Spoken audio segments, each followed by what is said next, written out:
ముందుగా పెంటపాటి పుల్లారావు గారు నమస్తే అండి. నమస్కారం. పుల్లారావు గారు, కోల్కతా ఏదైతే ఉందో RG Kar medical college trainee doctors సంబంధించి అత్యాచారం ఘటన తెలిసింది. దేశవ్యాప్తంగా ఒక వివెత్తున నిరసన జ్వాలలు ఎగిసిపడుతున్నాయి. ఈ సమయంలో ఇది పూర్తిగా ప్రభుత్వం వైఫల్యం అంటూ, పోలీస్ విభాగం వైఫల్యం అంటూ కూడా కోల్కతా హైకోర్టు మొట్టికాయలు వేసిన సందర్భం చూసాం. దీన్ని ఏ విధంగా విశ్లేషించుకోవాలి? ఇది నిజంగానే పోలీసుల వైఫల్యమా, ప్రభుత్వ వైఫల్యమా, లేకపోతే దీన్ని ఎలా చూడాలి? ఒకటి ముఖ్యంగా మనం చూడవలసింది ఏంటంటే, మన దేశంలో మెడికల్ ఎడ్యుకేషన్ ఒక పెద్ద సబ్జెక్ట్. దాదాపు 1000-1200 మెడికల్ కాలేజెస్, కరెక్ట్ నెంబర్ 1000 దాటినాయి అనుకుంటున్నా, ఉన్నాయి. కానీ నేషనల్ మెడికల్ కమిషన్ ఉండేది. మెడికల్ కౌన్సిల్ ఆఫ్ ఇండియాని తీసి నేషనల్ మెడికల్ కమిషన్ ఉండేది. కానీ మనకి ఎలాంటి పిక్చర్స్ కనపడుతున్నాయి? కల్కటాలో పెద్ద గవర్నమెంట్ హాస్పిటల్లో ఎంత డర్టీ ఫిల్తీగా ఉన్నాయి బిల్డింగ్స్. మిగతా డాక్టర్లు ఇద్దరు కూడా ఈ ప్యానల్లో ఉన్న వాళ్ళు చూస్తుంటారు, ఆశ్చర్యంగా ఉన్నారు. Main number 2 medical college number 3 in Calcutta governments ఇలా మెయింటైన్ చేస్తున్నారు. ఒక ఎంత ఆశ్చర్యంగా ఉన్నదంటే అంత ఆశ్చర్యంగా ఉన్నారు. ఫస్ట్ ఆఫ్ ఆల్ నేను అనుకుంటున్నా, ఈ తప్పకుండా medical education, medical colleges upgrade చేయాలి, చేసి వాళ్ళకి ఈ ఫెసిలిటీస్ ఇవ్వాలి. ఆ ఇన్స్పెక్షన్ అయిపోయాక, కాలేజీకి పర్మిషన్ ఇచ్చేసాక ఇంకా మళ్ళీ ఎవరు వాళ్ళని ఇన్స్పెక్ట్ చేయట్లేదు. గవర్నమెంట్ కాలేజెస్ అయితే అసలు ఇన్స్పెక్షన్ లేదనే భావిస్తున్నాం.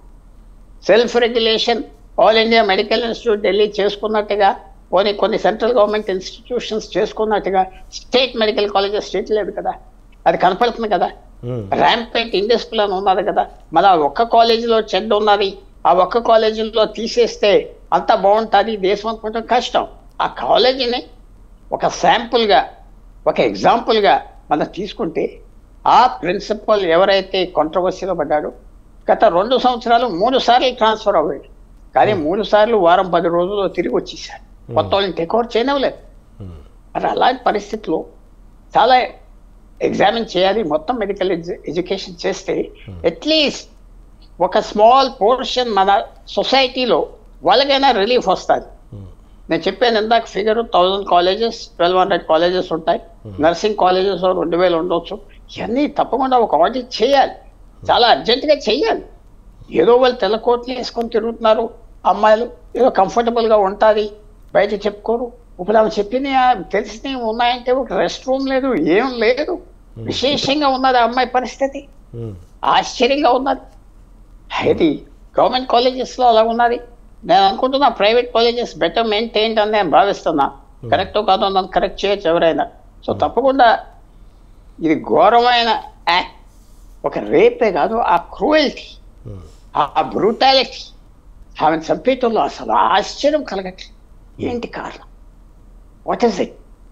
అంటే ఒకటి క్రిమినాలజీ స్టడీ చేసేవాళ్ళు, ఫోరెన్సిక్ సైన్సెస్ స్టడీ చేసేవాళ్ళు, ఇలాంటి సైన్సెస్ స్టడీ చేసేవాళ్ళు ఏమంటారంటే, అతను చేసింది చేసాడా 10 మంది చేశారా ఇంకా తేలేరు, ఇద్దరు చేశారా, ఎందుకు చంపాడు, విట్నెస్ లేకుండా చేయటానికి చేశాడా?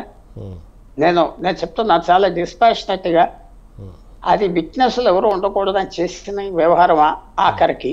ఆ అమ్మాయిని అలా చంపేయటం, చంపలేకపోయాడా? అవన్నీ చాలా సీరియస్గా ఆలోచించుకోవాలి. ఈ బ్రూటాలిటీ ఎక్కడి నుంచి వస్తుంది భారతదేశంలో? మనం ఎంతో ఫ్యామిలీ పీపుల్ అంటాం, అన్ని వర్గాలు, అన్ని సొసైటీలో అన్ని స్కేల్స్ ఆఫ్ ఇన్కమ్, దానికి సంబంధం లేకుండా సెన్సిటివ్ పీపుల్ అంటాం, ఇవన్నీ అంటాం. ఎస్, మన దేశంలో ఆడవాళ్ళు చాలా పాలిటిక్స్లో ఉన్నారు, అన్నిటిలో ఉన్నారు, డామినేట్ చేస్తున్నారు, తప్పలేదు. కానీ ఇలా జరుగుతుందంటే ఏంటి? It is a lot of thinking to be done మనం సొసైటీగా.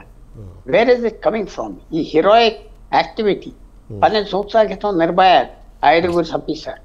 ఒక 7-8 సంవత్సరాల క్రితం ఒక అమ్మాయి స్కూటర్ మీద వెళ్తూ ఉంటే 5 హైదరాబాద్ బయట ఎంతో క్రూయల్గా రేప్ చేసి చంపేసి గొప్ప చెప్పుకున్నారు. అయితే ఇదేంటి? ఎలాంటి పీపుల్ చేస్తున్నారు? ఏ సెగ్మెంట్ ఆఫ్ సొసైటీ నుంచి? వాళ్ళకి ఇలా చేస్తే యాక్టివిటీ వాళ్ళ ఎస్టీమ్ పెరుగుతుందా? 5-6 మగోళ్ళ కలిస్తే హీరోలు అయిపోతారా? ఎంత బ్రూటాలిటీ చేసామని చెప్పడానికి అన్నీ మనకు తెలిసిన విషయాలు మాట్లాడుకోం. సో తప్పకుండా ఇలా బయటికి రావటం, మాట్లాడుకోనాక ఇది మనం దీనికి ఇమ్యూన్ అయిపోకూడదు. చూసాం కదా, అక్కడ జరిగింది కదా, ఇది ఒక పెద్ద ఇన్సిడెంట్గా తీసుకోవాలి. నేను అనుకుంటున్నా తప్పకుండా మెడికల్ స్టూడెంట్స్ వాళ్ళు ఈ యాజిటేషన్ నేను చెప్తున్నా వదలకూడదు. ఎవరో మంత్రి చెప్పాడు, వీడు చెప్పాడు, వాడు చెప్పాడు, వదలకూడదు. ఎందుకంటే సొసైటీలో సిగ్నల్ వెళ్ళాలి. రేపే కాదు, డాక్టరే కాదు, బ్రూటాలిటీ. అవునవును, ఈ సంఘటనతో ప్రభుత్వం కూడా డిఫెన్స్ లో పడ్డట్టుంది. ఎందుకంటే ప్రభుత్వమే, సీఎం స్థాయి వ్యక్తి మమతా బెనర్జీ రోడ్డుపైకి వచ్చి ధర్నా చేయటం, టీఎంసీ నేతలు కూడా ఆ ధర్నాలో పాల్గొని ఎవరైతే దానికి సంబంధించిన వాళ్ళు ఉన్నారో వాళ్ళు శిక్ష పడాల్సిందే అంటూ కూడా ప్రభుత్వం కూడా డిఫెన్స్ లో పడ్డట్టయింది. ఓ పక్క ప్రభుత్వంలో ఉండి ప్రభుత్వమే ఈ విధంగా ధర్నా చేయటం అనేది కొంచెం ఆశ్చర్యం కలిగిస్తుంది. వాస్తవంగా శిక్ష పడాలని అడగటంలో డిమాండ్ ఉంది, కానీ ఒక పక్క హైకోర్టు మీదే తప్పు అంటుంది. దీన్ని ఎలా చూడాలి? ఒకటి మెయిన్ థింగ్ ఏమిటంటే అక్కడ ఉన్న గవర్నమెంట్ నేను పొలిటికల్ గా కండెమ్ చేయను, సపోర్ట్ చేయను. ఎందుకంటే ఒక పొలిటికల్ వ్యూ. టీఎంసీ గవర్నమెంట్ ఒకటే బ్యాడ్ అంటే మిగతా గవర్నమెంట్స్ మంచిగా మనకు తెలియదు కదా. ఆంధ్రాలో ఏం జరుగుతున్నాయి, తెలంగాణలో ఏం జరుగుతున్నాయి, నిజంగా ఏం జరుగుతున్నాయి. అదే గాంధీ మెడికల్ కాలేజా, ఆంధ్ర మెడికల్ కాలేజా, ఏమవుతుంది, ఏం జరుగుతుంది, ఎలాంటి హెరాస్మెంట్ ఫేస్ చేస్తున్నారు, ఏమున్నాయి మనకు తెలియదు. ఇలాంటి ఇన్సిడెంట్స్ బయటకు వచ్చాక మనకేదో లైట్ వస్తుంది. తప్పకుండా నేను చూసింది, విన్నది, విజిట్ చేసింది చాలాసార్లు కలకత్తాలో. వాళ్ళు 10 సంవత్సరాలు 20 సంవత్సరాలు మనకంటే వెనక ఉన్నారు, దాంట్లో డౌట్ లేదు. ఒకప్పుడు బ్రిటిష్ టైంలో కలకత్తా మనకంటే 100 సంవత్సరాలు అడ్వాన్స్గా ఉండేది అంటారు. 50 సంవత్సరాలు 100 సంవత్సరాలు ఇప్పుడు వెనకున్నది. వెనకున్నది ఏంటంటే హైలీ పొలిటిసైజ్ రాష్ట్రం అయిపోయింది, అంతా పాలిటిక్స్ అయిపోయింది. కామర్స్ బిజినెస్ చేసేవాళ్ళు లేరు. ఇంకా తెలుగు రాష్ట్రాలకి ఏంటంటే ప్రైవేట్ ఎంటర్ప్రైజ్ ఉన్నారు కాబట్టి, ప్రైవేట్ ఎంటర్ప్రైజ్ ఈవేళ అది మెడికల్ కాలేజెస్ పెట్టాక, ప్రైవేట్ సెక్టర్ పెట్టాక మెడికల్ ఎడ్యుకేషన్ మొదలుకు వచ్చింది. కొన్ని ఫైన్ ఇన్స్టిట్యూషన్స్ ఉన్నాయి, చాలా ఫైన్ ఇన్స్టిట్యూషన్స్, అవి తగ్గించడానికి వీల్లేదు. చాలా మంది సాక్రిఫైస్ చేశారు, చాలా మంది చేస్తున్నారు. సో మనం చూడవలసింది ఏంటంటే ఇది ఒక అవకాశం, ఇది పరిస్థితిని, ఇది వాళ్ళు వదలకూడదు. ఎందుకంటే ఇది ఏదో ఇలా చేసావు, అలా చేసావు, మంత్రి గారు చెప్పారు, నేను చెప్పాను, మేము చెప్పాను వదలకుండా దీనికి ఒక సిగ్నిఫికెంట్ చేంజెస్ సొసైటీలో, ఒక ఆ అమ్మాయి చేసిన సాక్రిఫైస్, ఆ లైఫ్ గురించి ఎంత సఫర్ ఉంటుందో when I think about it, నేను అసలు అది చూడలేకపోతున్నా, చెప్పలేకపోతున్నా. ఎందుకు ఈ బీస్టియాలిటీ, ఎందుకు ఈ బ్రూటాలిటీ భారతీయ మగోళ్ళ మైండ్లో ఉన్నదా, ఆడోళ్ళ మైండ్లో ఉన్నదా? కొన్ని మగోళ్ళే రాసుకెళ్ళైతే ఆడోళ్ళు కూడా ఆడోళ్ళు ఎలా ట్రీట్ చేస్తున్నారు, అది ఆ సొసైటీలో కూడా ఒక కన్నేసి మనం రివ్యూ చేయాలి, హైలైట్ చేయాలి, సెన్సిటైజ్ చేయాలి. దాని మీద మాట్లాడదాం పుల్లారావు గారు, ఇంకా చాలా సమయం మాట్లాడదాం.